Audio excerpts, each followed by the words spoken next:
כמעט רגע פרשת נוח.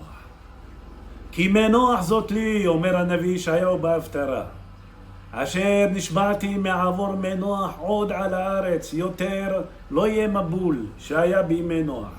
כן נשבעתי מקצוף עלייך ומגעור בך.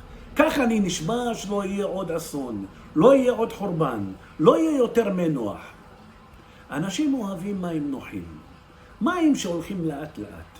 אנשים לא אוהבים שצף קצף, אנשים לא אוהבים מים שוטפים של אסון וחורבן.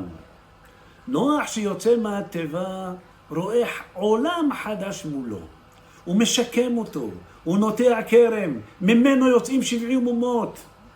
המבול טיהר את העולם מעולם מושחת, מלא חמאס. העולם עכשיו הוא טוב יותר לאין ערוך ממה שהיה קודם.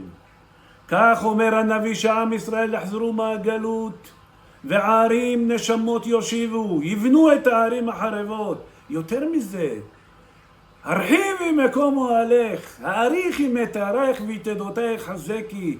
הגאולה תהיה בעוצמה חזקה יותר ממה שהיה לפני כן. הקשת מסמלת שלא יהיה עוד מבול. מה יש בקשת הזו?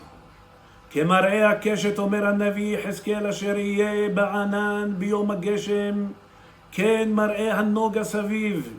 ריבוי הצבעים בקשת ואחדותם נותן לה את העוצמה.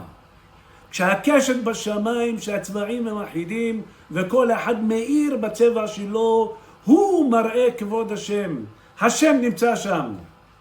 ואז לא יכול להיות יותר חורבן לעם ישראל. גם אם יבואו כלי קרב משופרים, גם אם ההסברה תהיה לכל אורך הדרך נגד עם ישראל, שום דבר לא יועיל. כל כלי יוצר עלייך לא יצלח, וכל לשון תקום מתחת למשפט תרשיעי. שבת שלום.